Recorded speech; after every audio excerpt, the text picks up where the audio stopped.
Hey friend, please subscribe. 1 second for you. Big deal for me. It wasn't the kind of discovery that comes with fireworks or angry shouting. There were no accusations thrown or insults traded. No dramatic confrontations or epic arguments. It was quiet. Almost too quiet. But that's what made it all the more dangerous. I didn't expect the words to come out the way they did. In fact, I didn't expect any words at all. Let me explain. For months now, I'd felt the growing distance. It was like this invisible wall had slowly built itself between Marissa and me. The woman I married seemed to be slipping away bit by bit, and I couldn't figure out why. I wasn't a fool. I could see the signs. The late nights at the office, the occasional, unexplained absences, and the sudden obsession with her phone. But I wasn't confrontational. I didn't want to jump to conclusions. I convinced myself that it was just a phase, that she was stressed with work, or maybe just needed some space. I wasn't perfect, I knew that. But I loved her. I still wanted to believe in us. And even if things had become somewhat monotonous, I assumed we could work through it.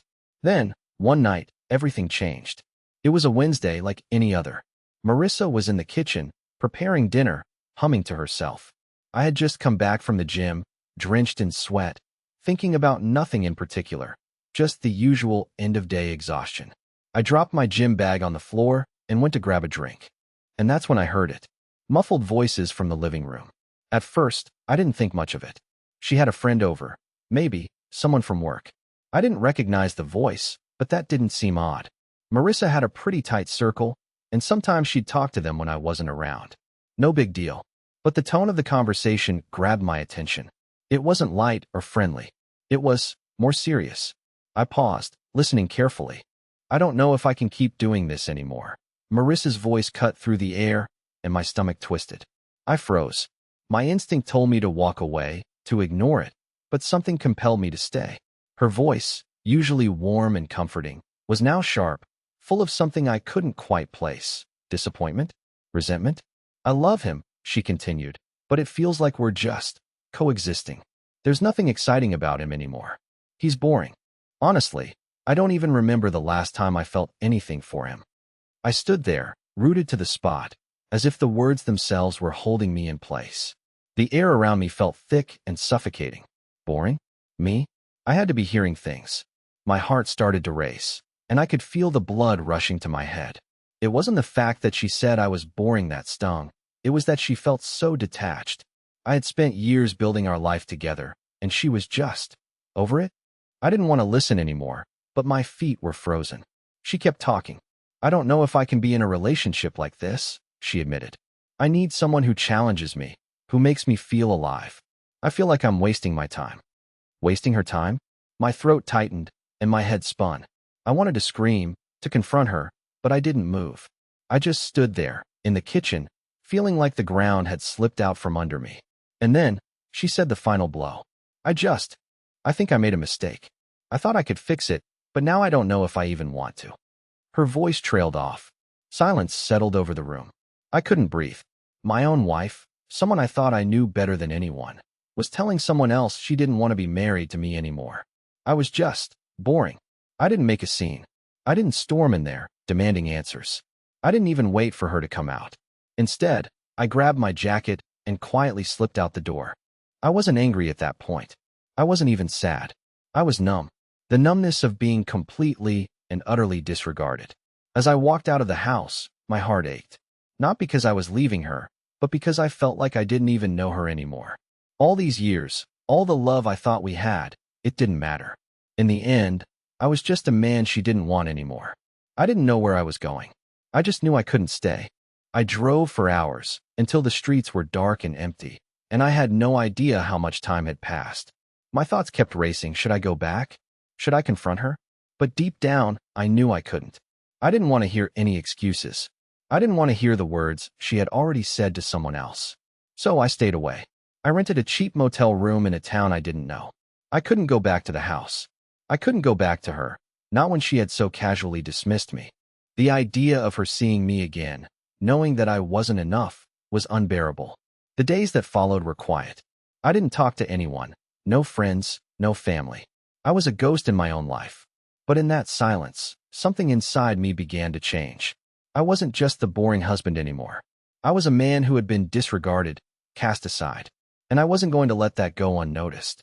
What I didn't know then was that my absence, my decision to leave without a word, was the beginning of something that would finally open her eyes. I spent the next few days in a haze. The silence in the motel room was deafening, but it gave me the space to think, something I hadn't been able to do in months. I was angry, yes, but more than that, I was confused. I couldn't shake the feeling that everything I thought I knew about my marriage was a lie. How had it gotten to this point? How had I gotten to this point? I didn't want to call anyone. I didn't want to hear from my friends, my family, or anyone who might ask what had happened. I wasn't ready to talk about it. I wasn't even sure how I felt anymore. What did it even mean to be boring in a marriage? Was that really it? I spent every waking minute trying to piece together the things I had missed, the signs I had ignored, the subtle shifts in her behavior that I hadn't noticed. But then, on the fourth day, my phone rang. It was her. I stared at the screen for what felt like an eternity. I wasn't ready for this. I wasn't ready to hear her voice, not after everything she had said. But I also knew I couldn't keep avoiding her. I was tired of hiding from the truth, no matter how painful it was. I answered the call, trying to keep my voice steady. "Hello," I said, though I didn't even know what to expect. There was a long pause on the other end before I heard her speak. Her voice was shaky, fragile. "I don't know where you are, but we need to talk." I felt a tightness in my chest. "About what?" She hesitated again, her words soft. "I'm sorry. I was wrong. I shouldn't have said what I said. I didn't mean it." I could feel my blood pressure rising. She was sorry now? After everything?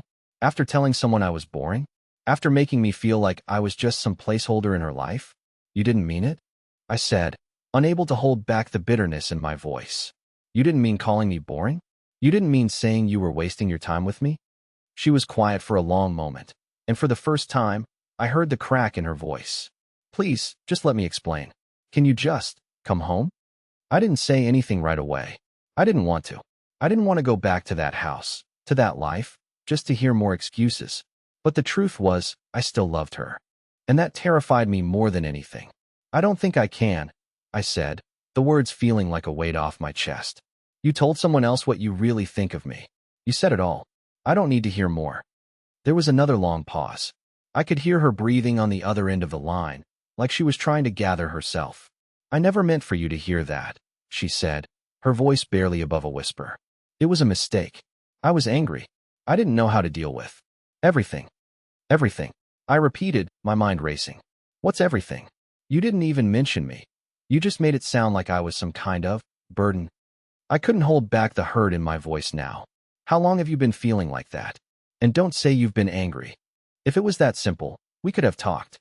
She didn't answer immediately, and the silence felt like a punch to the gut. It confirmed everything I had been fearing all along. She had been living in a different world, a world where I wasn't a part of it anymore. "Look," I finally said, trying to steady my voice. "I don't know if I can come back. I don't know if I even want it anymore." I ended the call without waiting for her response. I couldn't stomach it anymore. I couldn't go back to pretending things were okay when they clearly weren't. But as I put my phone down, I felt a strange sense of calm. It was the kind of calm that comes when you make a decision that's hard, but necessary. I had chosen to leave her. I wasn't just walking away from her. I was walking away from the version of me that had been complacent in a relationship that was failing. The decision to leave had been mine, but what came next was something neither of us could have predicted. The days stretched on after I ended that call. I didn't hear from Marissa again, not immediately. I expected some frantic attempt to fix things, a cascade of texts, calls, or even a visit to my motel. But nothing came. It was eerie, how quiet everything felt. I had always thought she'd fight for us, that she'd make it clear how much she wanted me back. But instead, the silence was deafening. And with each passing day, I felt my resolve hardening. In that silence, something shifted in me. I began to wonder if I had been living in some sort of haze for the past few years, blind to the reality of our relationship. Had I really been that boring, that predictable?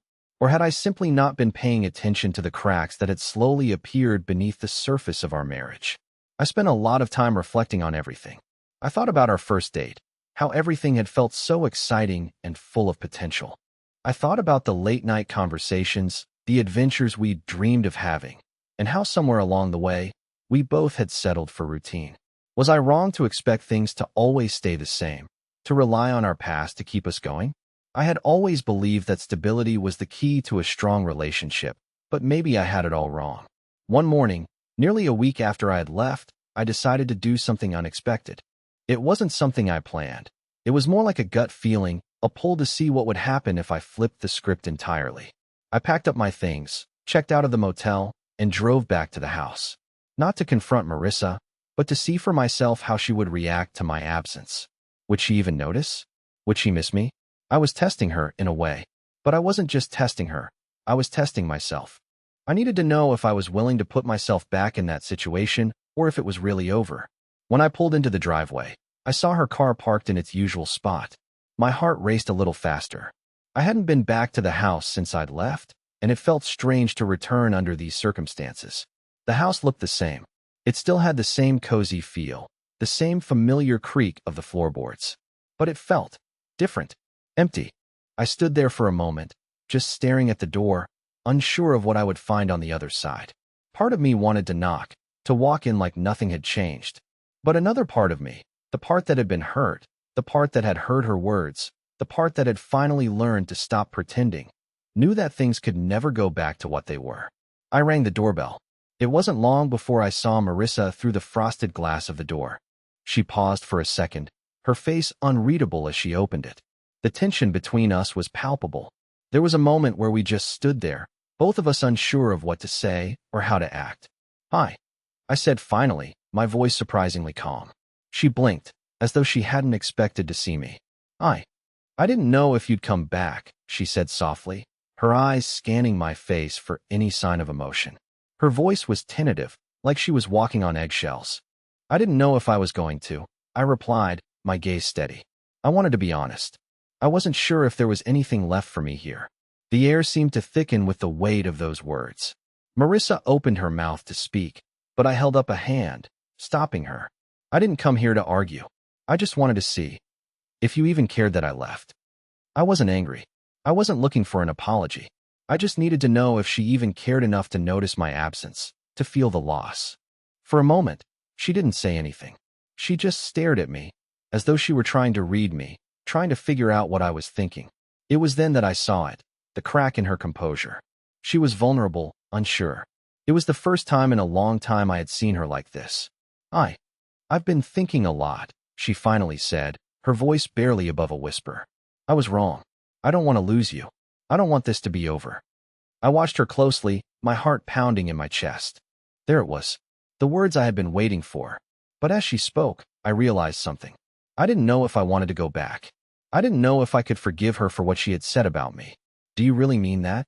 I asked, my voice steady, but my mind was spinning. "Do you honestly think we can just pick up where we left off after everything?" She hesitated. I could tell that she was searching for the right words, but it wasn't about the words anymore. It was about the action.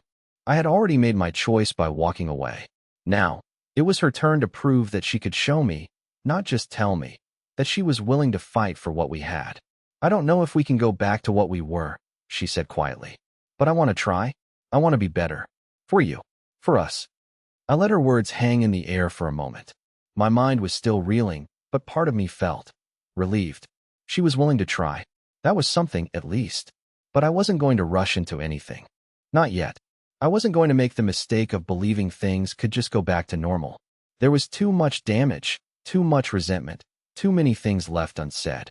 "I'm not promising anything," I said softly. "But maybe we can talk about what happens next. Maybe." And with that, I walked into the house. Not to fix everything right away, but to see if there was still something worth saving. What happened next would depend on both of us. But I was no longer the man who would wait silently to be loved. This time, I was waiting to see if she would prove herself. I stepped into the house, but it didn't feel like home anymore. The air was thick with tension, and the familiar sights seemed foreign, like I was walking into a stranger's life. Marissa led me to the living room, her steps tentative, unsure. She gestured for me to sit, but I didn't. I couldn't. "I know I've been distant," she began, her voice barely above a whisper. "I know I've made mistakes. But please, just let me explain." I didn't respond right away. I wasn't interested in hearing the same rehearsed lines. I needed more than words. I needed to see if she was willing to put in the work, if she was really ready to face the mess she had made. I heard what you said. I finally said, keeping my eyes locked on hers. You told someone you weren't in love with me, that I was boring, that you were wasting your time. My voice was even, but the weight of those words hung heavily between us. Her face fell. She looked like she was on the verge of breaking down, but I wasn't sure if that was out of guilt or frustration. I didn't mean it like that, she said quickly, but there was a slight tremor in her voice. I was frustrated. I was overwhelmed, and I said things I didn't mean. I nodded slowly, not sure if I believed her. Frustrated? Over what exactly? I asked, keeping my voice calm, though it was harder than it should have been. Was it because you didn't think I was exciting enough? Or because you found someone else who was? Her face went pale. I watched her eyes dart to the side, her hands nervously twisting in her lap. No, it wasn't like that, she said quickly. There's no one else. There never has been. I didn't say anything at first. I just let her words hang in the air. The silence between us was almost suffocating, but I needed this moment. I needed to see if she was being truthful, or if she was just saying what she thought I wanted to hear. I don't want to argue, she said, her voice breaking. I want to fix this. I don't want to lose you. I studied her for a long moment, my mind racing. I wanted to believe her. I wanted to think that we could somehow pick up the pieces and rebuild what we once had. But I wasn't sure if that was possible anymore. Could I really forgive her for the things she had said? For making me feel invisible? For reducing our marriage to something she was bored of? I don't know if we can just go back to how it was, I said slowly, my voice measured. Maybe it's too late for that. I saw the pain flash across her face, but it didn't affect me the way I thought it would. There was no rush to comfort her, no instinct to reassure her that everything would be okay.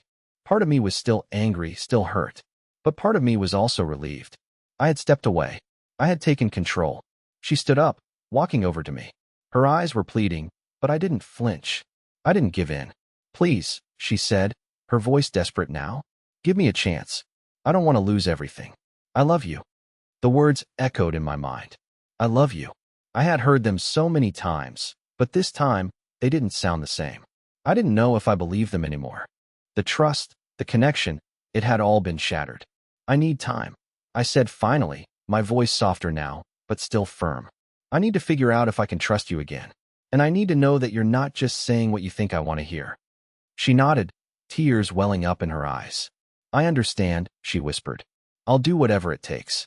I wanted to believe her. I really did. But something in me knew that this wasn't going to be easy. What happened next would depend on her actions, not her words. And I was done being the one who waited for things to change. If she wanted to save this, she'd have to prove it. I walked out of the room, not looking back. It wasn't a victory for me. It wasn't a triumph. But it was a start. For the first time in a long time, I wasn't just reacting to her. I was choosing my own path. And I had no idea where it would lead. The days passed in a strange blur. Marissa didn't bombard me with texts or calls after our conversation. There were no grand gestures, no desperate attempts to fix everything. She respected the space I had asked for, and oddly, that felt more like a relief than I expected. But as the hours turned into days, something gnawed at me. Was I doing the right thing? Was I being fair to her? To myself? I kept thinking about the silence. The way she had said, I don't want to lose you. There was something about it that felt off. Not because I didn't want to believe her, but because I wasn't sure she believed it. Maybe she was more afraid of the consequences of losing me than actually wanting to save our marriage. I had spent so many years being the predictable, steady husband, never rocking the boat, always doing what I thought was right for us. But now, sitting in the aftermath of that conversation, I began to question everything. Had I been so caught up in our routine that I had stopped seeing what was happening around me? Was I the one who had become complacent, just as she had accused me of being? And more importantly, had I been blind to the fact that we were both stuck in a cycle we didn't know how to break? I didn't want to jump into anything without thinking it through. I wouldn't go back to pretending everything was fine when it wasn't. But at the same time, I had to acknowledge that there were parts of me that still wanted to make it work. It wasn't just about saving the marriage for the sake of it. It was about me. About my own need to feel valued, loved, and respected. One evening, after another long day of restless thoughts, I found myself sitting in the same coffee shop I used to visit when things were easier, when Marissa, and I still had our moments of laughter and excitement. The smell of fresh coffee and the murmur of conversations around me felt oddly comforting, but it didn't erase the tension in my chest. Then, just as I was lost in thought, I saw someone walking toward me.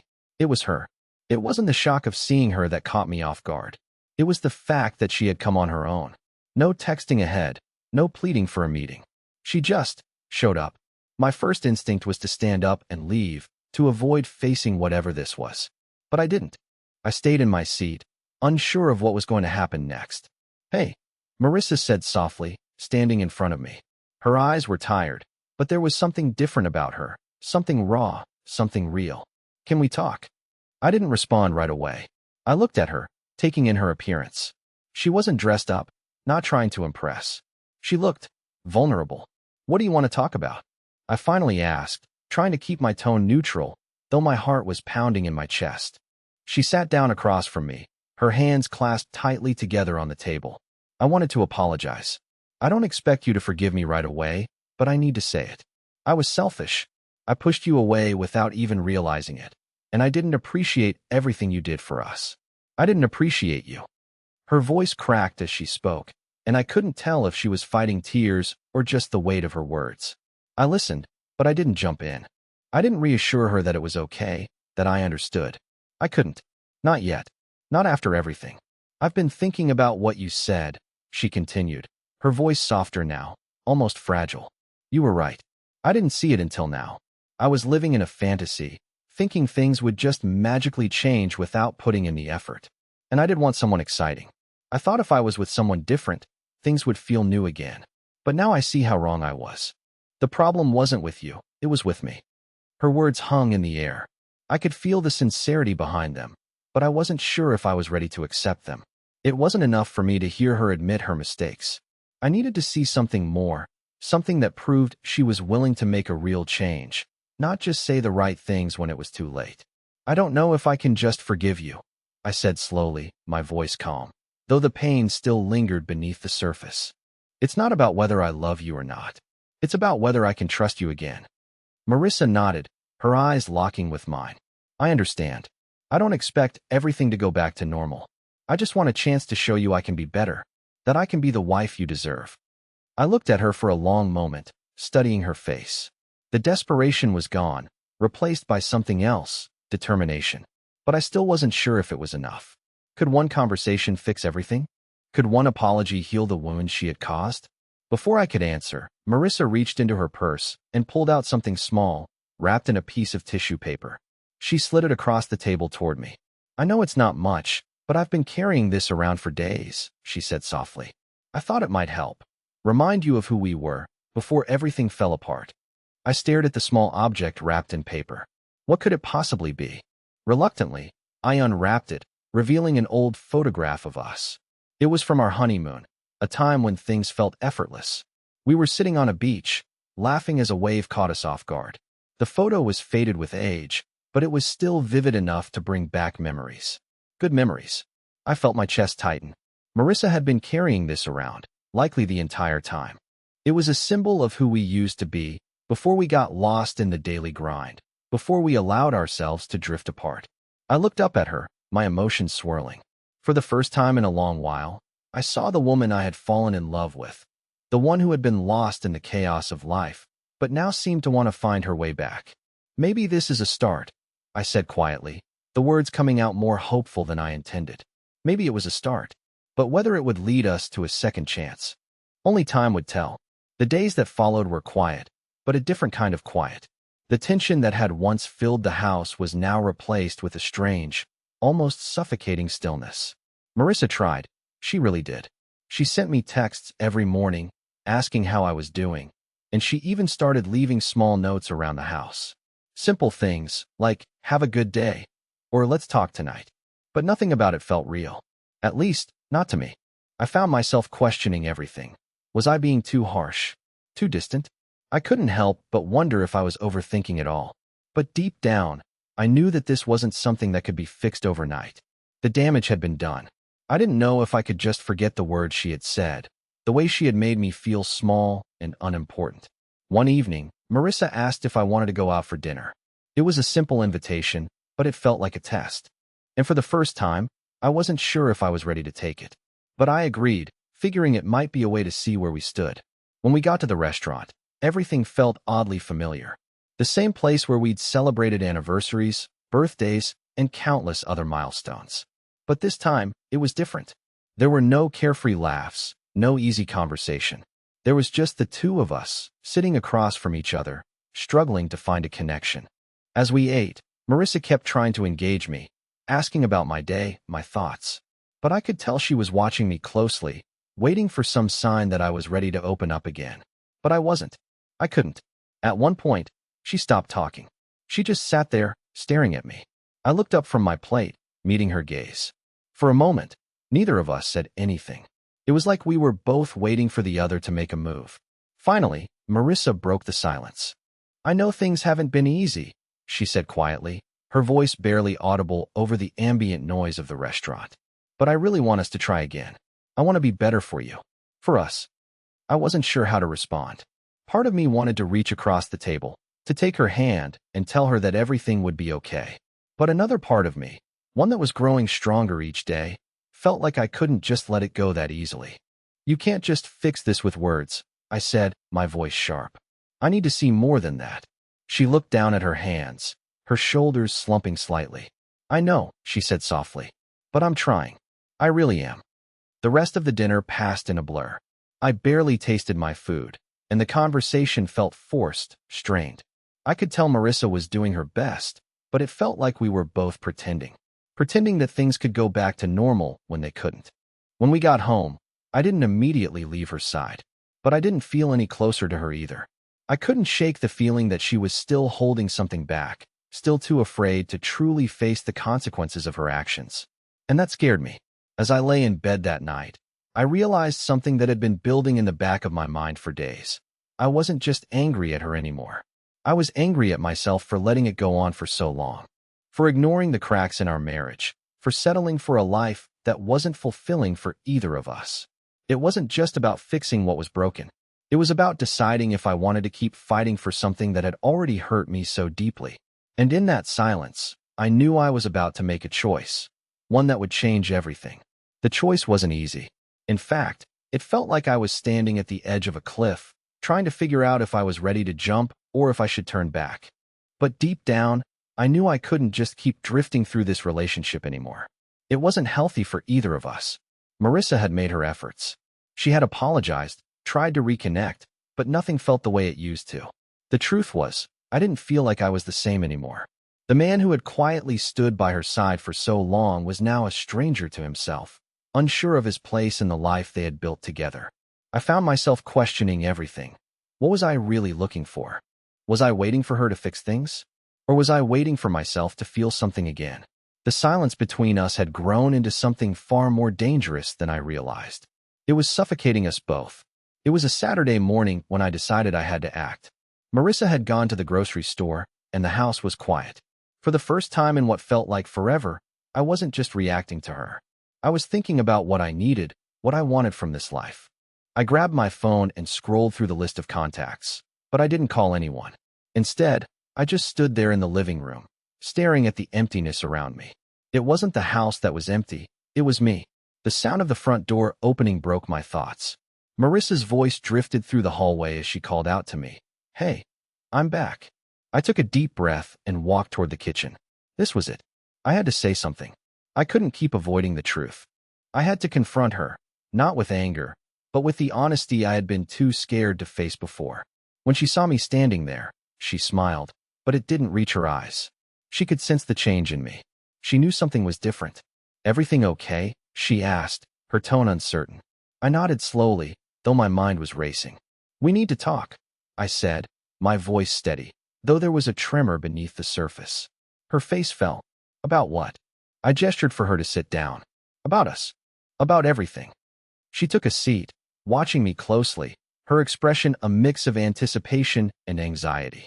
I paused before speaking, not sure where to start. "I've been thinking a lot. I've been asking myself what I really want, what we both need. And the truth is, I'm not sure we're in the same place anymore." Her eyes widened, and I could see the panic creeping in. "What do you mean?" she asked softly. I mean, I said slowly, that I don't know if I can keep going like this. I don't know if I can keep pretending that everything will just magically get better because we want it to. Her hands shook slightly as she reached for mine. Don't say that. We can fix this. We've been through worse before. I pulled my hands away gently, not because I didn't care, but because I needed space to think. No, Marissa.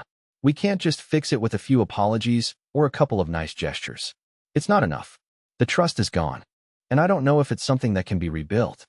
The words were harder to say than I thought, but they felt freeing in a way. Saying them out loud was the first step toward understanding that I wasn't willing to just let it slide anymore. She was silent for a moment, and then she spoke in a voice barely above a whisper.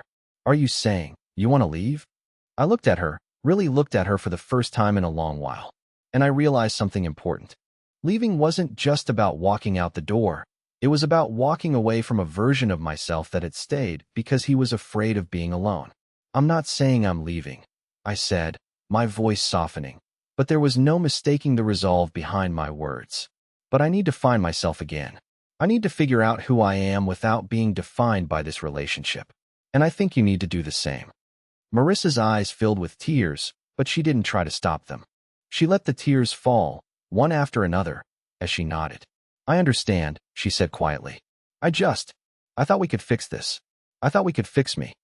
I took a step closer, my heart aching at the sight of her vulnerability, but I couldn't be the one to carry this burden anymore. It's not about fixing you. It's about fixing us, together. But right now, we're both broken in different ways. And I think we need time to figure out if we can even be whole again. She didn't argue. Instead, she just nodded, looking down at her hands. The silence that followed was heavy, but it was the kind of silence that didn't need words. We both knew that this was the point of no return. And just like that, we were at a crossroads. I didn't know where the road ahead would lead, but for the first time in a long time, I felt like I was finally on the right path, whether it was toward her or away from her. Only time would tell. Days turned into weeks, and in that time, things shifted in ways I hadn't anticipated. Marissa and I spent less and less time together. We were both living under the same roof, but we were no longer the couple we used to be. She tried. I'll give her that. She tried to initiate conversations, tried to rekindle something that had long since faded. But each time, I pulled back. The distance between us had become a chasm that neither of us could cross. I spent more time focusing on myself. I started picking up hobbies I had abandoned long ago, painting, hiking, even volunteering at a local shelter. For the first time in years, I was doing things that made me feel alive. I was beginning to realize just how much of myself I had lost in the shadows of our marriage. Marissa, on the other hand, seemed to spiral. She was distant and erratic, still clinging to the hope that I would come around, but increasingly frustrated by the lack of progress. She'd occasionally make snide comments about how I wasn't trying hard enough, how I was being too cold. But I didn't care. I didn't know her anything. The trust was gone, and I had no desire to go back to that life of complacency. One evening, about 2 months after our last serious conversation, I received a text message from a number I didn't recognize. When I opened it, I was stunned by what I saw. Hey, it's Blake. I think you should know something. I stared at the message, confused. Blake? My mind raced, and then the realization hit me. Blake, the guy Marissa had mentioned during one of her conversations, the one she'd said was exciting and challenging. The message continued. I don't want to get involved in your relationship, but I feel like you should know. Marissa and I have been seeing each other for a while now. I could feel my blood run cold. It wasn't just the betrayal that stung. It was the realization that I had been right all along. The distance, the disinterest, it wasn't about boredom or a need for excitement. She had already checked out of our marriage long before I left. She had found someone else. I didn't respond to Blake right away. Instead, I let the message sit there, letting it all sink in. It didn't shock me, but it stung more than I expected. For a while, I had wondered if I was too harsh in my judgment of her. But now I knew. I had been right to walk away. The next day, I packed my things and moved out. I found a small apartment in the city, something just for me. It was nothing fancy, but it was mine. And for the first time in a long time, I felt free. Weeks later, I ran into Marissa at a coffee shop. She looked almost like a stranger. Her face had a weariness to it, a look of someone who had been chasing something they could never catch. She tried to smile when she saw me, but it was forced. "You're really going through with it, huh?" she asked, her voice lacking the confidence it once had. I looked at her, taking in the woman I had once loved. But now, she seemed so different, almost hollow. "Yeah, I'm moving forward, Marissa. I'm not going to let you drag me down anymore." Her face fell, and for a split second, I saw the guilt in her eyes. She opened her mouth to speak, but no words came out. She couldn't defend her actions, not now. "I hope you figure things out," I said calmly, standing up. "But I'm not waiting around for you to get your life together. I've moved on." As I turned to leave, I felt a strange sense of satisfaction. I wasn't angry anymore. I had accepted the truth, and now, I was moving forward with my life. The chains of my past had been broken, and I was finally free. The universe, however, had a way of balancing things. Not long after, I learned from a mutual friend that Marissa's relationship with Blake had fallen apart spectacularly. Apparently, Blake had his own issues, and their whirlwind affair had turned into a bitter mess. She had ended up alone, struggling with the consequences of her actions. And though I felt a small twinge of satisfaction, I didn't take pleasure in her pain. I had let go of the resentment. Life had a funny way of teaching us lessons we didn't expect. Marissa had learned hers the hard way. For me, though, I was rebuilding. Stronger, wiser, and more focused on what truly mattered. I wasn't looking back anymore. The future was wide open, and I was ready to embrace it. In the end, it wasn't about revenge. It was about finding my own peace. And that, in itself, was the sweetest form of justice. Please like the video and share your thoughts in the comments. I read them all.